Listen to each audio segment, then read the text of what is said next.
I found this note nailed on a tree in my front lawn. I really don't know how to describe it. I'll just let you read it yourself. I saw you today. It was your birthday. You didn't see me. You hardly ever do these days. Your skin looks so nice and healthy. Your eyes, they were the most beautiful that I'd ever seen them. You've grown so much. I remember how different you used to look when you were younger. I remember the day I first met you. It was 4 years ago. I was sitting on my desk, head down, listening to the teacher rattling off names for attendance. The teacher called out a name I didn't recognize, and a stranger's voice answered behind me. Was there a new student? The teacher didn't pause for a second and just continued calling out name after name. I turned my head to where the voice had come from, and I saw you. A pale thing, so thin. Your eyes were so red, at a seat that should have been empty. I saw the fireflies flying around you, flickering. Dozens of them, never straying far from you. I saw them going through you and coming out through your skin like you were a mist to them. Can you believe I thought you were a ghost? No one else seemed to acknowledge the new stranger sitting at the back of the class. Class after class, hour after hour passed as I waited for something to happen, for someone to notice you, for you to leave, for you to let out a ghoulish scream and claw at me like the horror story I was certain I was in, but nothing happened. Teachers came and went, and my classmates laughed and slept, and you just sat there. The bell rung for recess. The other kids ran to their mundanities for the day, leaving me and you together in the empty classroom. You stood up and pulled a chair from the desk next to you, making it face your desk. You turned your head to me and spoke. Well, you're slow today. Come on, ask me your questions. I don't know why I didn't run away screaming at that moment. Probably would have turned out better for me in the long run, but let's not speculate. I guess at that point in my life, I was pretty bloody lonely. I figured out there was only a 50-50 chance you'd eat me, and the other 50 was that someone wanted to talk to me. Kids' priorities don't make sense to me either these days, so I went along with the flow. I walked over to your desk and sat down on the chair you pulled for me, and asked my questions. What were you? You told me you didn't know. You said that once you were a child just like me, with parents and friends. You used to go to the same school as me. Then, one day, one ordinary day, when you were 10, you woke up and you were like this, covered with fireflies, and no one could remember you the moment they concentrated on anything else. No one, not even your parents. You told me how I'd notice you every day, how I'd think of you until recess every day, how I'd come to you every day, how we would talk every day, how we would meet for the first time every day, for the last 3 years, about how I'd forget the instant I walked out of the room, how everyone would forget you, how the fireflies would make them, how for the last 3 years you'd been alone. Your story was very hard to believe, so I didn't. I asked what reality prank show I was on. You looked, well, unimpressed, and asked me to continue telling my story. I was caught off guard by the non sequitur. You said last time I was here, I was telling you a story, a horror story about a haunted house. As you detailed the story, goosebumps prickled my skin. It was a story I'd been making up in my head, a story that I hadn't told anyone yet. At that moment, a million reactions were open to me, all simultaneously adequate and inadequate, but the only thing that seemed proper was to finish telling you the story. So I did. Halfway through, you interrupted me to ask if my mother had recovered from her sickness yet. I shake my head, a bit ashamed at the fact that I shared this private matter to a stranger. The story ended a few minutes before recess. My next class was in another room. You told me to go. Your steadiness took me back. You seemed so accepting of your fate, like you'd already gotten used to the idea of being forgotten forever. I was a kid back then. I wasn't a particularly smart kid, and I was probably on the onset of a crush, so you can excuse what I did next as an example of my childhood stupidity. I grabbed the scissors and pressed it against my arm's skin and dug in. As it drew blood, I pushed it forwards till the cut forms the shape I wanted. Letter by letter, I carved your name into my arm. Just so you know, I don't regret that. Don't get me wrong, kid power might have made me do it, but it sure as hell didn't make the pain go away. It was one of the most painful experiences of my life. But even then, as a kid, I thought what was happening to you was unfair. I remember how your eyes looked when you saw that. The confusion, how strange it was for you, that anyone would want to remember. I remember that look so clearly. When I woke up the next day and saw your name on my arm, I remembered you. I didn't forget. That day, for the first time, we had a conversation that wasn't so one-sided. You said that no one had ever done anything like that before and suggested that I might have a mental illness. I won't deny it. That drew a little blood. As we talked, a creeping thought came into my head. Did you prefer it when I didn't remember? That night, I was sitting up on my bed, staring at your name on my arm, wondering if I should cover it so I couldn't see it and give you back your privacy when I heard a crash. I looked up to see my bedroom window shattered and a dirty rock on my floor. I looked out the cracked window to see a dark figure on my lawn. You were outside yelling about how we should hang out. It took me a while to get used to how bad you were at talking to people. Years without practice made you quite a bit rusty, but that was all right. We had a lot of time. For the next 2 years, we spent the most of our free time together. Most of the time, we talked. You'd tell me an aspect of your life, how you lived. You still played in your old house. Your parents never noticed the food gone missing, never noticed the extra room. You'd stolen the extra keys. One night, I confided in you that I was beginning to think you were part of my imagination, Fight Club style. After all, what could you do to me that I couldn't do to myself? You spent the next month or so trying to leave bite marks on my ear or neck to prove a point. I still have some on my ears, so I guess you did. Looking back, I could see the warning signs even then. Your skin seemed to get worse and worse, paler and paler, and you'd rub your eyes raw. It was in winter that we had our wake-up call. The morning began like any other. I woke up and brushed my teeth and started searching for clothes to wear. It was a winter morning, and my room was dark, so I didn't see your name on my arm. The cold sent shivers through my body, and I pulled out the long-sleeve jacket. A small bell rang in my head. Don't you usually roll your sleeves up? Yeah, and why did I? I finished tidying up and headed to school. On the school bus, I felt oddly content, like something I'd been worrying about had just disappeared. I walked up the school stairs and down the hall, through my class door, and sat down at my desk. The same feeling of a burden forgotten hounded my mind. What was I forgetting? When recess came, I just sat at my desk while my classmates ran out. It felt like a ritual, but I didn't know what for. I was contemplating just walking out to join them when I heard it. It was something small in the wind, like a whisper, but it came over and over, incessant. Sounded like my name. I knew this was strange, that this was worth my attention, but I felt oddly calm. Everything would be all right. Everything would be fine, just ignore it. I sat there on my desk, my mind a war zone between two conflicting, contradictory voices when I felt a force tugging on my sleeve. The moment I noticed it, my sleeve jacket tore up. I saw your name on my arm, and then your hand that had ripped my jacket open. You'd been yelling at me for over 20 minutes. I think that was the moment we realized how on edge our friendship really was. One accident away from complete erasure.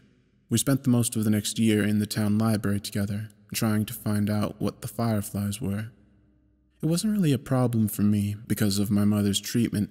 My family couldn't afford to go on any trips, and our house didn't have any heating anymore, so I was happy to spend my time with you. Trying to find information was a puzzle in and of itself. After all, how would I read about people I couldn't remember, and how would you find out who was special when no one could even remember enough about them to record them? We found out old family trees and records. Individually, we'd write down the name of everyone in the book and the two lists, and then we would compare them. The names I hadn't remembered to write down, but you had, would become the focus. They were the names who were under the curse of the fireflies. We compiled a list of suspicious books we thought could help us because they were written by or were about the people we were searching for. I'd read the books with the list of names side by side, reading it again for every page of the book. You'd scour the internet on the library computer for articles about the people. Our search would lead us to the first glimpse we got of what was really happening to you. It was late at night when you found the picture. I was a bit drowsy at that time, and almost about to nod off when I heard a sharp intake of breath. I turned to see you standing, pointing at the screen. I didn't see anything, well, anything noteworthy. On the screen was a picture of a clearing somewhere in the woods. He held up a piece of paper where you'd marked out 2 names. Susie Appleby Reagan, 13. Terry Appleby Reagan, 12. Siblings. For a moment, I saw the paper and the screen side by side, and then I saw them. 2 figures emerging from the woods towards the camera. They were almost humanoid, but all 5 limbs stretched to nightmarish proportions.